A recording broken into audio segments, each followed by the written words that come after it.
പിന്നെ കുറച്ച് ദിവസമായി ഞാൻ ഇങ്ങേരെ തേടി നടക്കായിരുന്നു. ഇപ്പോഴാണൊന്ന് കൈമ കിട്ടിയത് കേട്ടോ. കിട്ടിയ പാടെ തന്നെ എന്ത് ചെയ്യണം എന്നുള്ളൊരു സംശയം എനിക്ക് വന്നില്ലായിരുന്നു. നമ്മുടെ സ്ഥിരം പരിപാടി തന്നെ ദാ ഇങ്ങനെ കട്ട് ചെയ്തിട്ട് കുറച്ച് ഉപ്പും മുളകും ഒന്ന് അതിൻ്റെ മുകളിൽ തേച്ച് പിടിപ്പിക്കുക. പിടിപ്പിച്ചതിന് ശേഷം കുറച്ച് വെളിച്ചെണ്ണയും കൂടി ഒന്ന് ഒഴിച്ചു കൊടുക്കുന്നുണ്ടേ, എന്നാൽ ആ ടേസ്റ്റ് ഇങ്ങോട്ട് വരൂ.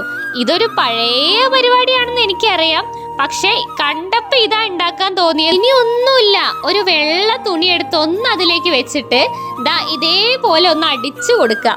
അപ്പോൾ ആ വെളിച്ചെണ്ണയും ഉപ്പും മുളകും ഒക്കെ ഒന്ന് മിക്സ് ആയിട്ട് ഇങ്ങോട്ട് കിട്ടും. അടുത്ത പരിപാടി അത് കഴിക്കുക എന്നുള്ളത് മാത്രമാണ്. എന്താലേ ആ പണ്ടത്തെ രുചിയൊന്നും മാറാനേ പോകുന്നില്ല. എന്തൊക്കെ വിഭവങ്ങൾ വന്നാലും ഇതിനൊന്നും ഒരു കുറവും ഉണ്ടാവില്ല. ഇത്തിരി പുളി കുറവായതുകൊണ്ട് ഞാൻ നാരങ്ങ നീര് ഒഴിച്ചിട്ടാണ് കഴിച്ചത്. അപ്പം അത്രയ്ക്കുള്ള വീഡിയോ ഇഷ്ടപ്പെട്ടാൽ ഒന്ന് ലൈക്ക് ചെയ്യണേ. Okay, by.